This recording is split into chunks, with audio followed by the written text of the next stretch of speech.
We're back with a Fox News alert. The U.S. is conducting new airstrikes against Iran. This comes after Bahrain says it was hit by Iranian drones today, and another ship was attacked in the Strait of Hormuz.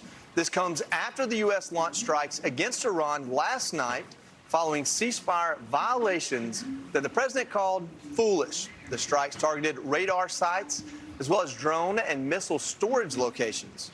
Iran initially targeted a cargo ship moving near the coast of Oman. Vice President J.D. Vance remains undeterred by the escalation.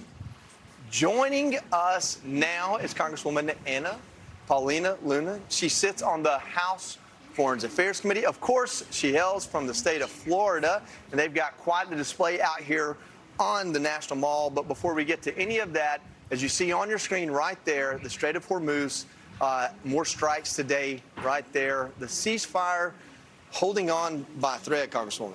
Yeah, unfortunately, there's always going to be these factions that are trying to stir things up. But I have faith in the president. I have faith in Secretary Rubio. And as you know, J.D. Vance has been so incredibly important in these negotiations. So, look, I think that there's a lot of people that are hoping that this won't hold up. But I'm cautiously optimistic. I love that. Cautiously optimistic, Tommy. We have that breaking news, but I want to ask you a little bit about the Save America Act. We know that this is a top priority for the president, and it's been a top priority for you as well. You're one of the many who have been standing on business over in the House, if only the Senate cared as much as you did. But tell me about where that is right now. The American people, they want it, but it almost feels like the Senate has completely given up on it. Yeah, look, they went on their last vacation just only a few days ago, and what I will say is that Congress just basically shut down because we're refusing to eat their housing bills and everything else that they want to send to us. Meanwhile, they're not working on behalf of the American people. So I did file 2 amendments. One was to put the Save America As Is on the National Defense Authorization Act, which is that vehicle that will be used to actually sign it into law. And the other thing is the mandatory voter ID when you show up to actually vote, and then also to proof of citizenship, both of which I think have a good chance of actually being attached. And so that's where we stand. It's not just me. It's not just Rep. Luna leading this fight. There's many members of Congress, over 22, signed a letter that said we would refuse to vote on anything that the Senate does. But I think that this is a big deal for our country, big deal for the midterms, and it's an 80-20 issue. So I know that some of my colleagues are getting mad at me, but I don't care. My voters sent me here to fight, and I'm going to do just that. Mr. President, we'll get it done. It does have a bunch of public support, even in demographics that you wouldn't expect, and Democrats would tell you are not supportive of it.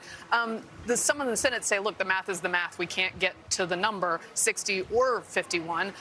If that's the case, is getting a vote important as well, just to have people on the record on this? Well, that's why we're doing it on a must-pass vehicle. So the National Defense Authorization Act would force the Senate to say either we're going to vote for the military budget or we're going to vote it down. Right. But this is, again, I think an issue of national security. So I don't think John Thune will put other senators on the floor on the vote for this. And I think that the fact that his own party wanted to censure him, him making sure that Scott Presler's not getting into events, I think that that's despicable. This is something the American people demanded, and I think far too many people in the Senate are comfortable up here but not listening to what the American people want.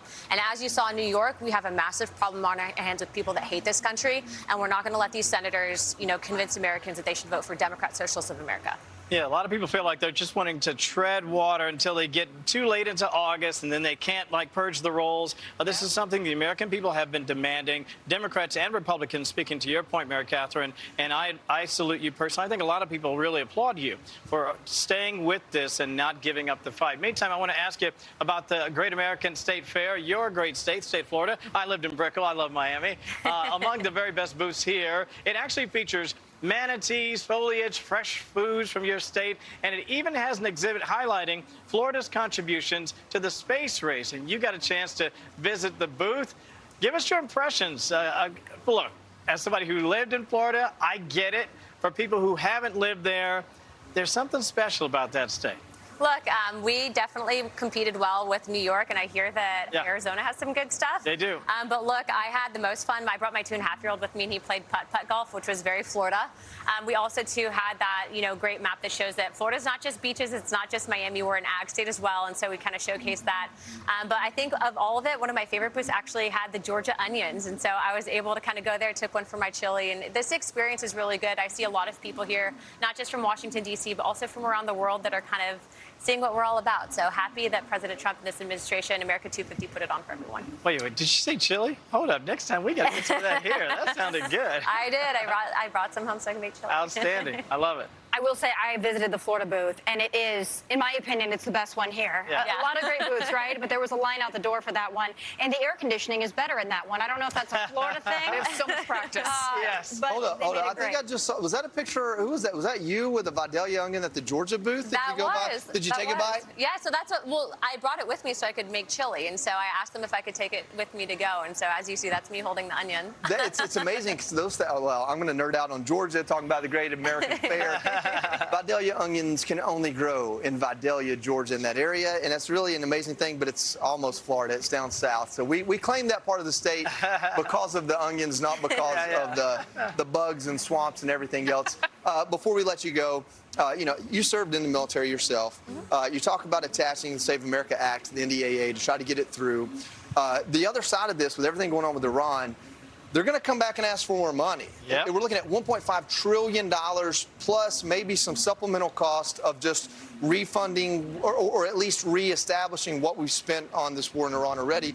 What is the appetite for, true conservatives in Congress for spending that kind of money? I think a lot of people want to see it paid for. I'm definitely one of those people. But obviously, we have a massive problem on our hands right now with the fact that we have to make sure that the national security of our elections is secured and guaranteed. So if they're going to ask for that, then they better play ball on this. And what I will tell you is ultimately President Trump, I remember right before he was elected, he said, Luna, we got to grow our way out of this because everything that he had done in his first administration, Joe Biden literally reversed. Yeah. And that's when you started seeing, the uptick in inflation, et cetera.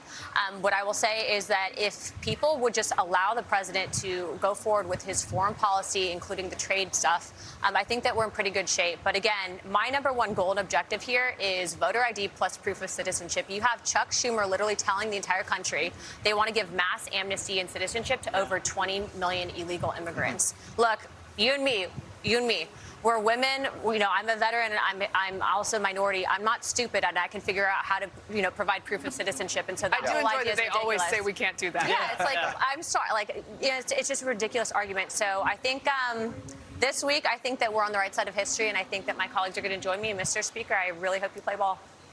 I would love that. And there was a little dust up in South Dakota. And again, my home state, there's a dust up, but we got a leader who needs to do what he needs to do, not only for the Trump voters, but for the American people who want integrity in our elections. Right. And I appreciate you guys for fighting for it because I think they thought, and I see the Uniparty folks thought that they were going to sweep this under the rug and maybe people would forget about it, but no, not so much. Between you and Congressman Burchett, and some other great warriors, you're not going to let it go. All right, Congresswoman Anna Paulina Luna, always a fighter. Thank you so much for joining us tonight. And still. Be sure to like and subscribe for all the Fox News latest on YouTube and catch full shows streaming now on Fox One.